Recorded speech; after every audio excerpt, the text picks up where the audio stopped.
Le fondement théorique sur lequel se guide notre pensée, c'est le marxisme-léninisme. Pour faire la révolution, il faut qu'il y ait un parti révolutionnaire. Sans un parti révolutionnaire, sans un parti fondé sur la théorie révolutionnaire marxiste. Léniniste et le style révolutionnaire marxiste-léniniste, il est impossible de conduire la classe ouvrière et les grandes masses populaires à la victoire dans leur lutte contre l'impérialisme et ses valets. Sans un tel noyau, la cause du socialisme ne saurait triompher.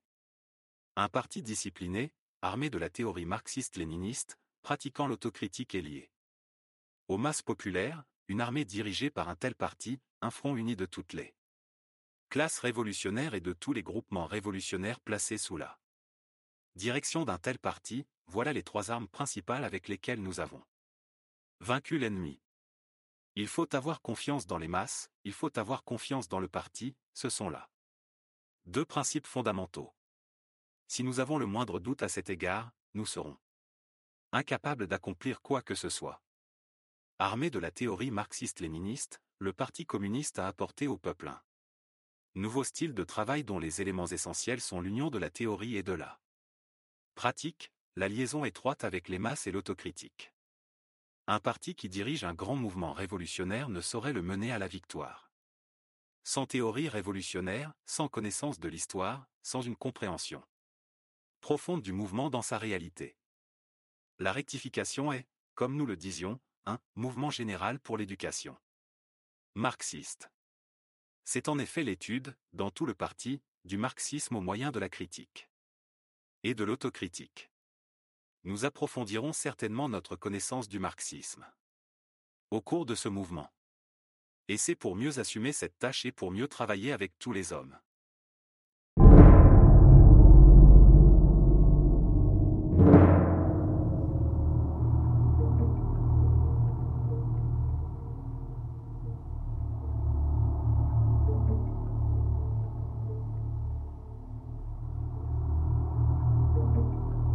Renonce aux vertus, Eugénie, est-il un seul des sacrifices qu'on puisse faire à ces fausses divinités, qui vaillent une minute des plaisirs que l'on goûte en les outrageant ?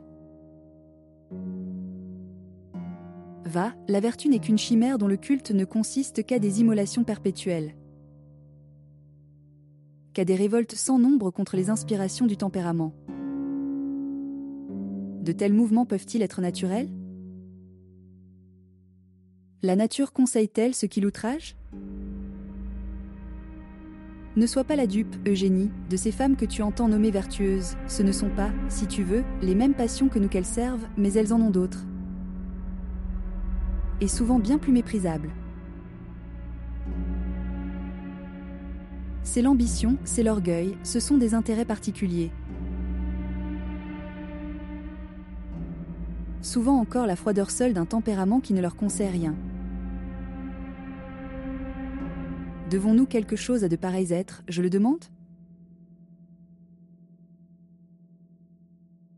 N'ont-elles pas suivi les uniques impressions de l'amour de soi ?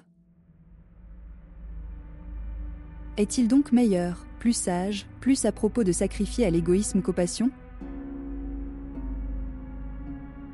Pour moi, je crois que l'un vaut bien l'autre, et qui n'écoute que cette dernière voix, a bien plus de raison, sans doute, puisqu'elle est seule l'organe de la nature. Tandis que l'autre n'est que celle de la sottise et du préjugé.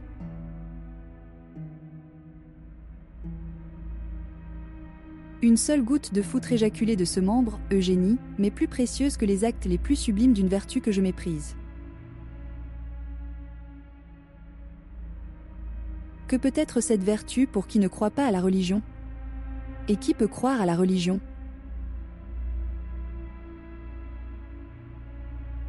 Voyons, raisonnons avec ordre, Eugénie, n'appelez-vous pas religion le pacte qui lie l'homme à son Créateur ?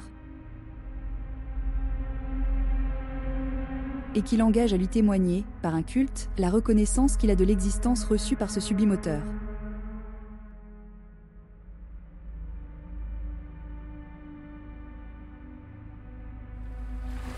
Eh bien, s'il est démontré que l'homme ne doit son existence qu'aux plans irrésistibles de la nature,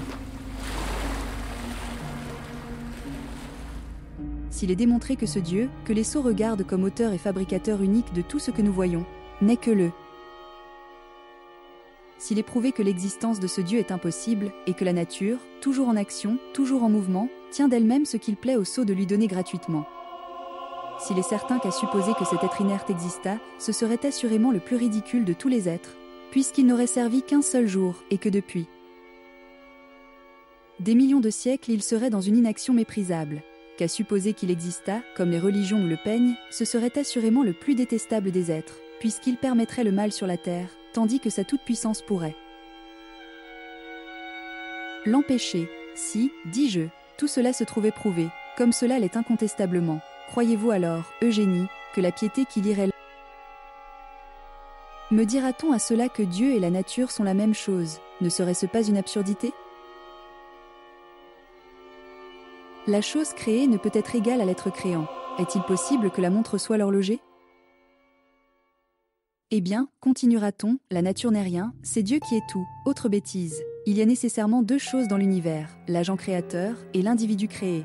Or, quel est cet agent créateur? Voilà la seule difficulté qu'il faut résoudre, c'est la seule question à laquelle il faille répondre.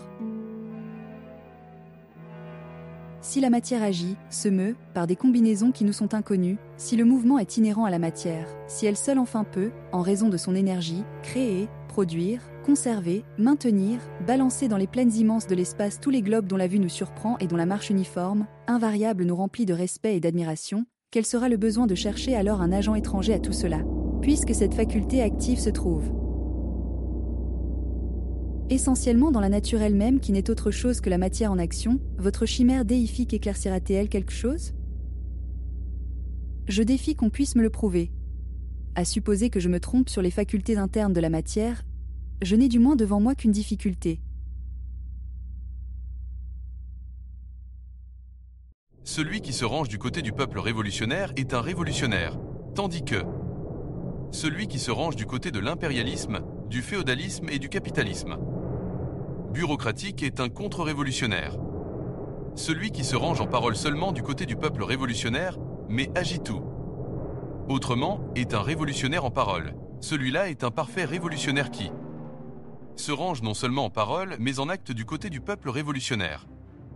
En ce qui nous concerne, qu'il s'agisse d'un individu, d'un parti, d'une armée ou d'une école, j'estime que l'absence d'attaque de l'ennemi contre nous est une mauvaise chose, car elle signifie nécessairement que nous faisons cause commune avec l'ennemi. Si nous sommes attaqués par l'ennemi, c'est une bonne chose, car cela prouve que nous avons tracé une ligne de démarcation bien nette entre l'ennemi et nous. Le désir n'a pas pour objet des personnes ou des choses,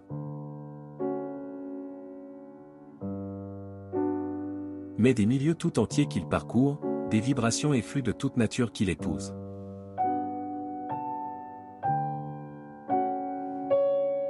En y introduisant des coupures, des captures.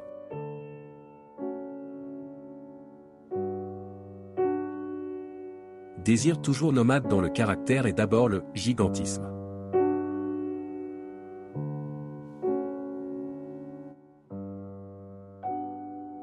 Bref, les milieux sociaux ou biologiques font l'objet d'investissements de l'inconscient, qui sont nécessairement désirants ou libidinaux,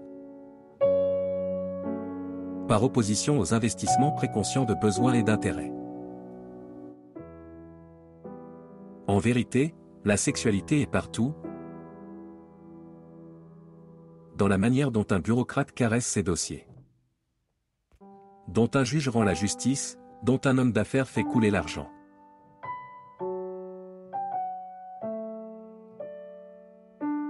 Dont la bourgeoisie encule le prolétariat, etc.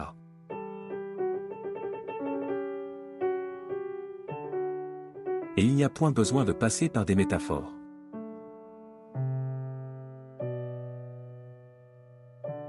Pas plus que la libido, de passer par des métamorphoses. Hitler faisait bander les fascistes, les drapeaux, les nations, les armées.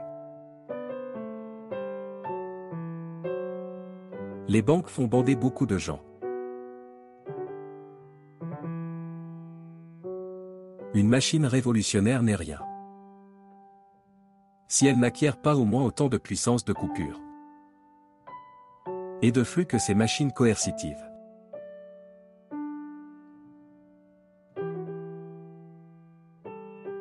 Ça fonctionne partout, tantôt sans arrêt, tantôt discontinu. ça respire, ça chauffe, ça mange. Ça chie, ça baise. Quelle erreur d'avoir dit le ça. Partout ce sont des machines, pas du tout métaphoriquement, des machines de machines, avec leur couplage, leur connexion. Une machine organe est branchée sur une machine source, l'une émet un flux, que l'autre coupe. Le sein est une machine qui produit du lait, et la bouche, une machine couplée sur celle-là. C'est que le désir n'est jamais trompé. L'intérêt peut être trompé, méconnu ou trahi, mais pas le désir. D'où le cri de Reich, non, les masses n'ont pas été trompées, elles ont désiré le fascisme, et c'est ça qu'il faut expliquer. Il arrive qu'on désire contre son intérêt, le capitalisme en profite, mais aussi le socialisme, le parti et la direction du parti.